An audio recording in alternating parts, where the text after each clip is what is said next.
الحمد لله رب العالمين والصلاة والسلام على أشرف الأنبياء والمرسلين وعلى آله وأصحابه وأهل بيته أجمعين. أما بعد فأعوذ بالله من الشيطان الرجيم. بسم الله الرحمن الرحيم.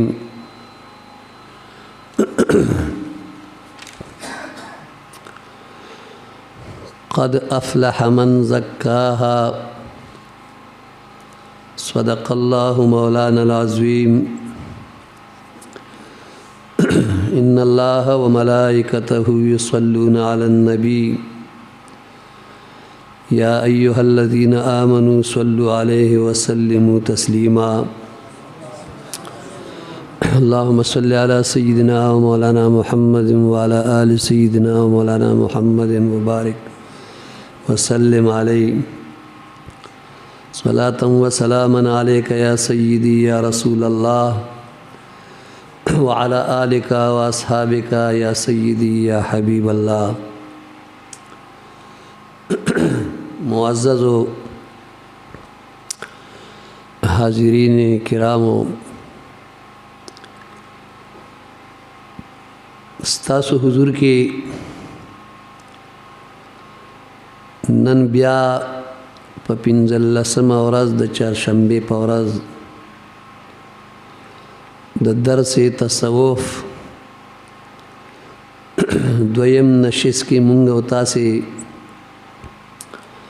الحمدلله والمنه حاضر یو. رب ذوالجلال دې زمونږ او ستاسې دا راتلل راجمع کېدل زمونږ د ظاهر او باطن د ترقۍ سبب وګرځي. په دې قدمونو باندې الله مونږ ټولو له ډېر اجرونه او ثوابونه راکړي. معززو، کم آیت کریمه چې ما تلاوت که رب ذوالجلال ارشاد فرمائی قد افلح من زکاها. په تحقیق سره هغه کس کامیاب شو چا چې خپل نفس لره پاک. د نفس پاکواله چې په کوم سبب باندې راځي هغه سبب مونږ او تاسو را جمع کړي. خپ غور سره دا خبرې واوري دیلا په خپلو زړونو او ذهنونو کې ځای ورکوي. ډېر د فتنو او فسادونو دور. معززو، د دې امت فضیلت دا دی چې مخکنو امتونو ته د هغوی په انبیاء کرامو علیهم الصلوات والتسلیمات باندې د نازل شوي کتابونو په حفاظت کولو کې کامیابی حاصله نشو، او په هغه کتابونو کې هغوی تحریف وکړو. او دی امت اجابت صرف د کتاب حفاظت نه بلکې د خپل پیغمبر علیه الصلاۃ والسلام خطاب هم محفوظ ساته. او د هغې نه پس د دې امت مقام دا دی چې دوی د خپل محبوب علیه الصلاۃ والسلام کیفیات هم محفوظ ساتلی. تصوف در اصل د عقاید و جهان صلی الله علیه وسلم د کیفیاتو د حفاظت نوم دی. کوم وخت چې د امت مسلمه کاروان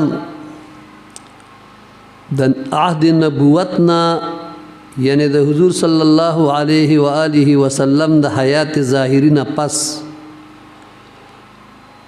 مخکې تیر شو،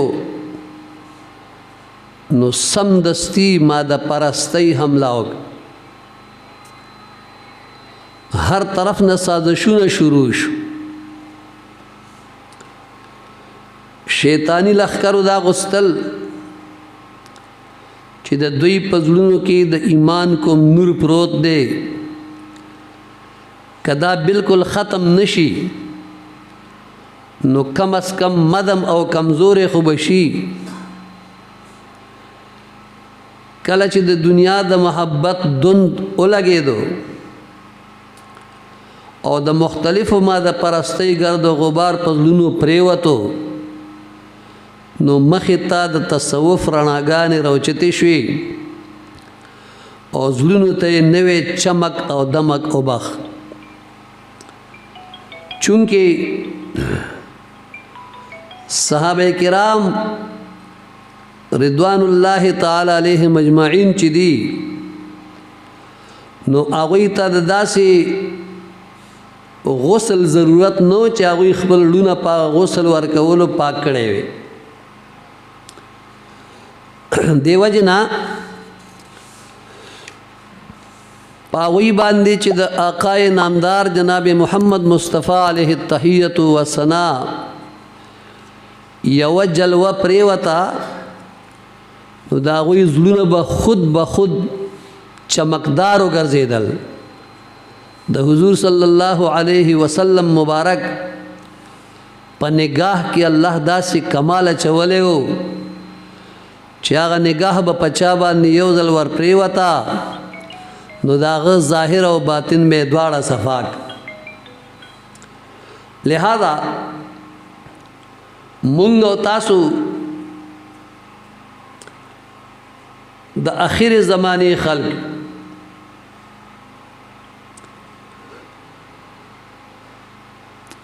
کله چې هغه زمانه مخکې لاړه او په منځ کې یو حجاب او پرده رااله او د محبوب صلی الله علیه و آله وسلم د چهره انور د دیدار پرتاو او د هغه د جمال مبارک په لیدو سره هغه جلوې په پردو کې پټې شي نو د یو داسې نصاب ضرورت محسوس شو چې کوم خلکو ته په منځ کې پردې واقع شوي دي چې هغه خلکو ته هم د آقای دو جهان صلی الله علیه وسلم د جمال مبارک هغه سي جلوې حاصلې شي نو هغه نصاب ته تصوف ویلی شي د تصوف د شعبونو د ټولو نه لوی کار دا دی چې په دې سره د معرفت الهی جل جلاله گلشن په زړونو کې آباد شي داغی طریقه اخودلی شي چې خراب عادتونه او خراب طریقې د زړونو نه وځي او هر ښه کارونه او اخلاق په زړونو کې دا چې دی آباد شي او هغه مختلفې وظیفې چې هغه د تصوف او طریقت په نوم سره وپېژندې شوې بیا د نقشبندیې چشتیه قادریه سهروردیه په شکل یونیورسټیانې جوړې شو نو په اصل کې د دې مقصد د زړه تطهیر دې پاکواله په دې طریقو سره د انسان زړه او باطن پاکيږي او هم داسې زړه د غیر الله د خیال نه پاکول او هر وخت د الله جل جلاله په ذکر سره روخانه او مشغول ساتل دي ځکه چې یوازې د کتابونو په لوستو سره انسان ته خدای نه ملاويږي د الله جل جلاله یو دوست حافظ شیرازی رحمه الله نوید داغه یو دیوان دی دیوان حافظ شیرازی ورته وایي هغه په دې دیوان کې فرمایي وی در کنز و هدایا نتوا یافت خدا را در مصحف دل خواہ کی کتابیں بے حزین نیس وی پا کنز و ہدایہ کی اللہ نہ ملاوی گی اگر صرف علم حاصل اول اگر صرف معلومات حاصل اول خدای چرته ملاویږي در مصحف دل خوا د زړه په کتاب کې لږ لوستلو کا کې کتابې به الناس د دین بهتر کتاب بل نشتا کچری الله ملاویږي نو دا د زړه په کتاب لوستو سره ملاویږي او دارنګي د زړه د کتاب نه مراد چې دی دا د الله والو زړونه دي دا د اولیاء زړونه دي او په بل ځای کې هم د مبارک په د خپل دیوان کې فرمایي وی هرگز نمیرد آن که دلش زنده شد با عشق ثبتست بر جرید عالم دوام ما وی هاغه زړه هرگز نمري کوم زړه چې د الله تعالی جل جلاله په عشق او محبت کې ژوندې شي ځکه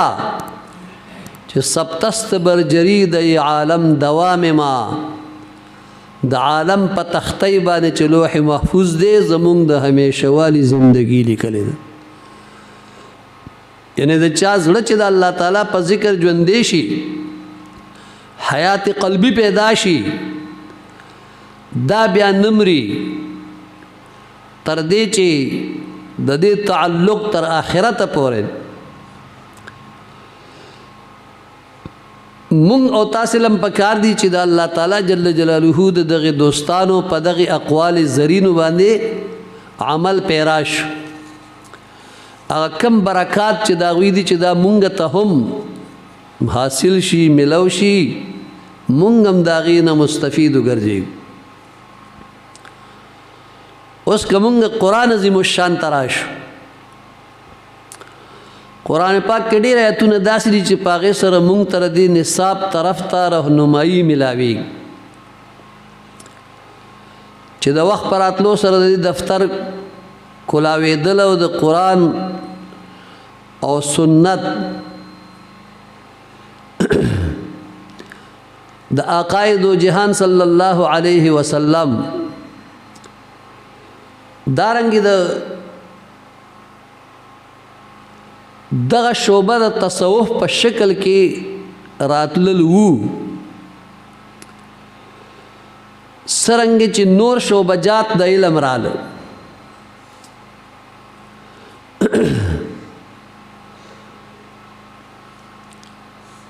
د فقه شعبه رااله صرف او نحوی شعبې رااله دارنګې نحویانو د عقاید و جهان صلی الله علیه و آله وسلم په لفظ باندې زبر او زیر محفوظ کړل او صرفیانو اصل لفظ محفوظ کو او تصوف د وینا کیفیت محفوظ نو د دې ټولو شعبو جوړېدل یو طبعي امرو ځکه مونږ په هغه دور کې نیو پیدا